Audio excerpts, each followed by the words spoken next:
আসসালামু আলাইকুম সম্মানিত শিক্ষার্থীবৃন্দ, গেম অফ স্টাডির তরফ থেকে আমি আবির স্যার সকলকেই স্বাগতম জানাচ্ছি খুবই গুরুত্বপূর্ণ আপডেটে। তো বলা যাচ্ছে যে ঢাবির ব্যবসা শিক্ষা ইউনিটের পরীক্ষা আবারও নতুন করে কিন্তু হবে। মূলত হচ্ছে এমসিকিউ পার্ট নিয়ে অলরেডি হচ্ছে কিন্তু সমস্যা হয়েছিল, এটা মোটামুটি সকলেই জানেন। তো ঢাবির সি ইউনিটের যে এমসিকিউ পরীক্ষাটা আছে সেটা কিন্তু আবার হওয়ার সিদ্ধান্ত নেওয়া হয়েছে, এটা হাইকোর্ট থেকেই, ঠিক আছে। তো অলরেডি হচ্ছে এটা নিয়ে আমি ভিডিও করেছিলাম যে হচ্ছে হাইকোর্টে কিন্তু চলে গিয়েছে সেই সিদ্ধান্তটা। ওকে, তো আমরা একটু জেনে নিই যে চলতি বছরে ঢাকা বিশ্ববিদ্যালয়ের ব্যবসা শিক্ষা ইউনিটের ইউনিটে ভর্তি পরীক্ষা নতুন করে এমসিকিউ পরীক্ষা নেওয়ার জন্য বিশ্ববিদ্যালয় কর্তৃপক্ষ যে আবেদন করেছিল সেটি অনুমোদন করেছে হাইকোর্ট। আর এর ফলে এই ইউনিটে আবারও এমসিকিউ পরীক্ষা নিতে পারবে বিশ্ববিদ্যালয় প্রশাসন। আর রবিবার 13ই এপ্রিল বিচারপতি রাজিক আল জলিল, বিচারপতি তামান্না রহমান খালিদের হাইকোর্ট বেঞ্চ এ আদেশ দেন। আর বিশ্ববিদ্যালয়ের পক্ষে শুনানিতে অংশ নেন আইনজীবী শিশির মনির।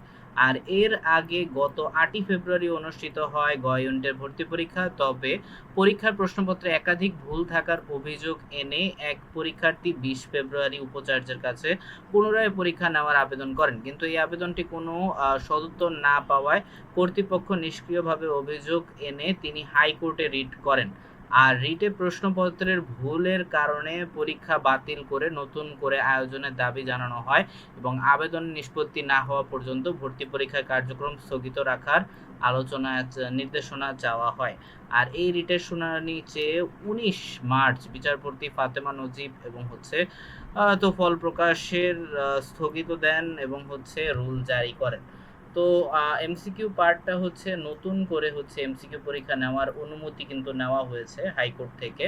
তো যারা যারা পরীক্ষার্থী ছিলেন তাদের জন্য অনেক অনেক শুভকামনা রইল। ইনশাল্লাহ আশা করা যায় প্রসেস কিন্তু ওই একই থাকবে, অর্থাৎ অ্যাডমিন কার্ড হচ্ছে আপনারা অবশ্যই বের করে নেবেন যেভাবে নর্মাল প্রসেস যেটা ছিল। ওকে, তো অনেক অনেক শুভকামনা রইল, বিশেষ করে যারা হচ্ছে অ্যাডমিশনের পরীক্ষার্থী রয়েছেন তাদের জন্য। ওকে, তো এই ধরনের আপডেট পেতে নিয়মিত সাবস্ক্রাইব করতে ভুলবেন না ইনশাল্লাহ। তো আমি ইনশাল্লাহ চেষ্টা করব নিয়মিত ভিডিওগুলো দেওয়ার। ওকে, ধন্যবাদ সবাইকে।